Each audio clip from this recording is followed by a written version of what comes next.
Hey spooky friends, I'm Sarah. Welcome to Thrills and Kills Booktube, where we talk about horror, thrillers, true crime, and essentially everything dark and twisty. So today I wanted to talk to you a little bit about The Exorcist, a horror cult classic, right? Now, I have watched the movie many times in my life. I had read the book way back when I was a teenager, and I haven't read it since. And honestly, I don't even remember if I read the whole book or not. I might have only ever read bits and pieces of it here and there. I grew up in a Catholic family, so it was a little bit taboo, and I have a vague memory of maybe not being able to finish it because I had to read it sort of under the covers and make sure my family didn't know I was reading it. So I'm not quite sure that I ever read the whole thing.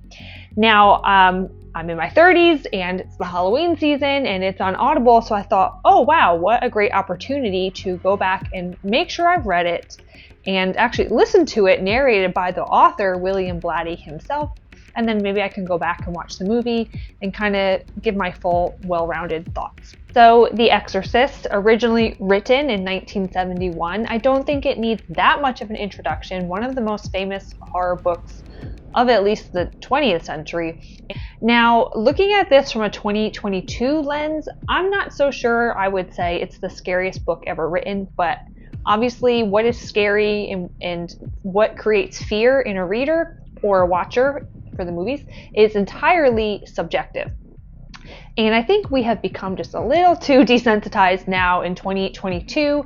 And so trying to get inside the mind of someone reading this for the first time in the 70s, it probably was the scariest book ever written. At the time, I believe that it was very terrifying for people. And I also think, we have to understand what was going on socially, politically, culturally, in America, because it was written in America, and that's my frame of reference. In the 70s. Now, I wasn't alive in the 70s, missed it by a decade, but there was just a lot of cultural revolution happening, and back then people were more religious than they are today, but it was certainly starting to change. And in reading critical analyses of The Exorcist, I know a lot of people at the time thought that this was a book trying to comment on social mores of the time and warning people, especially that the youth were kind of changing too fast, straying too far from the church, and maybe starting to lose their way and their morals. So we'll leave it at that. So that's just a really interesting frame of reference to have in mind as you go through and read the book. Now, if you've never read The Exorcist or never heard of it, which I don't know why you're watching a horror YouTube account, but let's give a quick overview. So we follow the McNeil family. There is a single mom who's a famous actress and her 12-year-old daughter.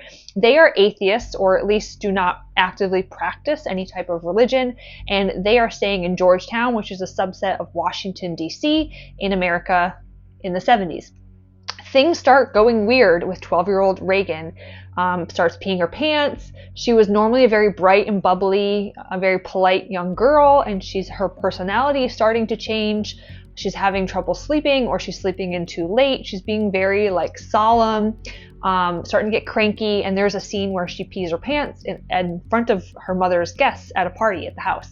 And so the mother starts reaching out to different doctors, and all the doctors are swearing up and down that this is a medical condition, that it must be something in the brain. There must be a tumor. It must be epilepsy. No, it must be a puberty-related issue. No, now it must be a mental illness. It's dissociative identity disorder. No, it's this. Now it's back to epilepsy. So I feel like, and as a medical professional, I'll say I feel like William Peter Blatty did a really good job of getting a good understanding and an accurate depiction of the medical field, at least what was known at the time. So I don't like when I read books and there's some sort of reference to healthcare or medical stuff and it's completely off, because just do research and talk to people who are experts in that field. That's easy enough. So I feel like he did a pretty good job. The stuff that he's saying makes sense, at least in the frame of reference being in healthcare in the 70s. Reagan gets worse and worse, and there are some very shocking, very vulgar scenes for sure. very sexually vulgar scenes. So if you have any sort of trigger warnings, you might want to look that up first. But the mother becomes so distraught and kind of at her wit's end that even though she is an atheist, she turns to the Jesuit church next door to ask for spiritual guidance and help, because now she is convinced that, in fact, her daughter is possessed by a demon, or demons, plural.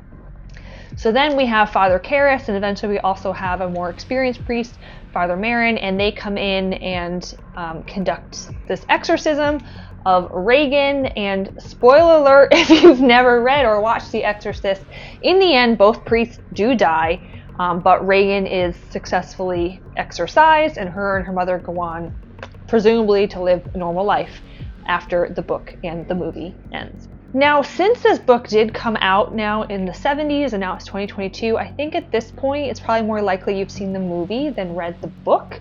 Or even if you haven't watched the movie or haven't watched it in a long time, you are at least somewhat aware, because it is so prevalent in our culture, in our movie culture, you're at least aware of it. So, for example, even though I hadn't read it in so long, my husband and I like to say, like, if one of us does something to let the other one down, like in a very light-hearted manner, we'll be like, "Why do you do this to me, Dimmy?" So that is a very famous line from The Exorcist, as well as lots of very vulgar lines that I won't repeat here. Now, if you're wanting to go back and read the book, just let me maybe caution you, or just an FYI, those scenes that you would remember from the movie, those, I don't know what I can say on YouTube, because there are some very shocking things that happen in both the book and the movie. Those are very few and far between in the book, and in fact, most of the book you're getting the backstory of the characters, it's the medical evaluations and investigations, it's the slowly deteriorating health of Regan, it's all the things her mother is trying. And it's not like the whole book are these scenes. In the middle of the book, there are some shocking scenes, but the actual exorcism itself is at the very end, and it's quite honestly a lot of build-up, and then he breezes through a lot of those details pretty quickly. A lot of the book is also surrounding this Father Karras and his crisis in faith. And so again, if you don't really want to hear about that stuff, if you're there for those scenes, you might not be as big a fan of the book as you are of the movie, because obviously with the movie they were going for shock value and they wanted to spend more time on those scenes than the other parts. But the movie does stay pretty close to the book. So let me talk about my experience going back and listening to it, because I used it on Audible. So first of all, the author himself does narrate the book on Audible. However, he's narrating it towards the latter part of his years. He's now passed away. So his voice is like a low, soft, gravelly old man's voice. Now, I have a little bit of trouble with hearing.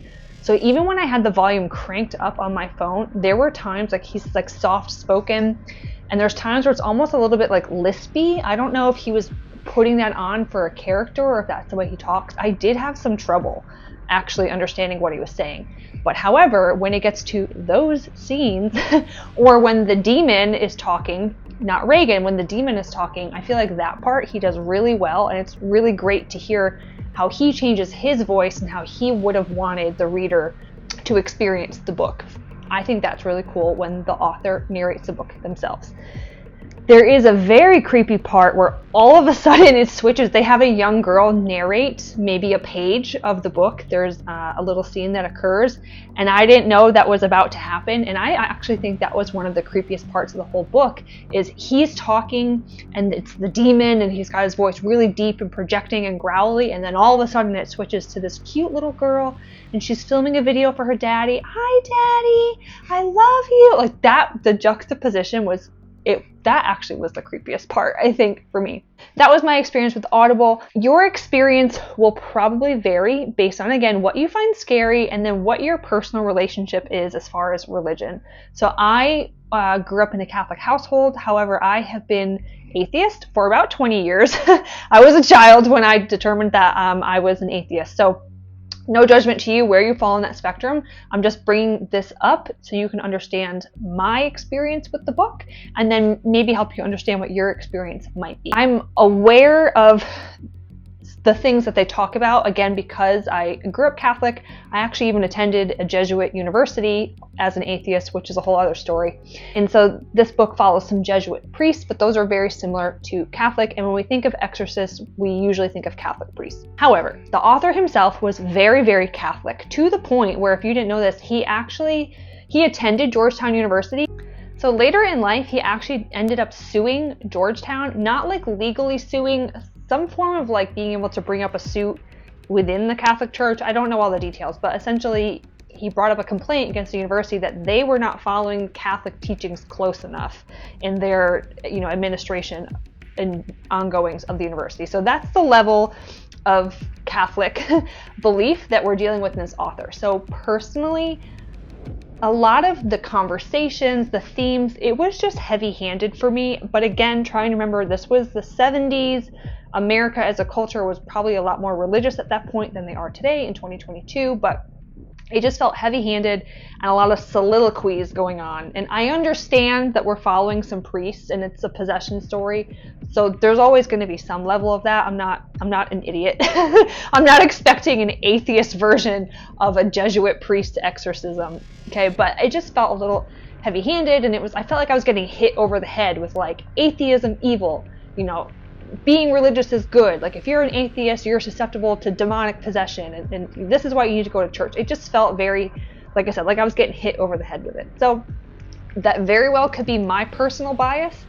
But again, if you fall into that part of the religious spectrum like I do, just know you might feel similarly, or maybe you like that stuff. I don't know. I mean, again, your mileage may vary. The other piece that I prefer this character in the movie than I do in the book is the detective Kinderman. I don't know, there was just something about him in the book I found kind of obnoxious, like the constantly being like, oh, I'm a bother, oh, I shouldn't come in, oh, but I need to ask you a question, oh, I'm sorry, can you get this water for me, oh, I'm a bother, oh, I'm so sorry, oh, you don't have time for me. It was like, oh my god, man, just please get to the point. You're here to investigate a murder, just come on in, ask the questions, like get it over and done with. I don't know, his character frustrated me a little bit, just a little bit, but I wanted to bring that up. And then let's talk about the ending. So again, if you have never read or nor watched The Exorcist, this is going to spoil it, but whatever, it's been almost 50 years. So in the end, both priests die. Now I feel like depending on if you watch the movie versus read the book, there is a slight difference of interpretation of how Father Karras dies and what it means. So I think the book does a better job of it being redemption. He's died, but he has found his faith. He died in his convictions, getting right with God, and that the demon did not win, that by him sacrificing himself for Reagan, God and good won out over evil. If you watch the movie, I think it's not quite as clear cut, and you could make the case either way. You could say the demon won. So if you're more pessimistic, you could say the demon won, the demon came into him and fell out the window onto the stairs and died, and so evil won out over good, that this priest did not perform a successful exorcism, and the demon is still out there somewhere and could possess someone else. So it just depends if you are, I guess, more of a pessimistic or more of an optimistic person, and which version of the story it is that you're reading or watching. I believe I've read in interviews though that the author says his intention is for you to know that good won out over evil, and that Father Karras did get back his religious conviction and got right with God at the end, which, knowing what we know about him personally, that makes sense. So when it comes to trying to rate this, I just have a hard time. I think I'm just going to say I prefer the movie over the book, with my own bias and my belief system, what I find scary, what I don't find scary. I find the book not to be as entertaining, and there was times where I really was like, no, I want to finish this because I want to be able to compare. So I kind of was pushing myself through it. Versus the movie, like I'll probably watch it tonight. Again, I only just watched it a few days ago, but I freaking love that movie, and we have a surround sound, so hearing like the tubular of the bells, I love it. It sounds so good. So I don't really know that it's fair to give a star rating, again, because this is such a foundational, important book as far as modern horror goes, and particularly in the possession, exorcist subgenre of horror.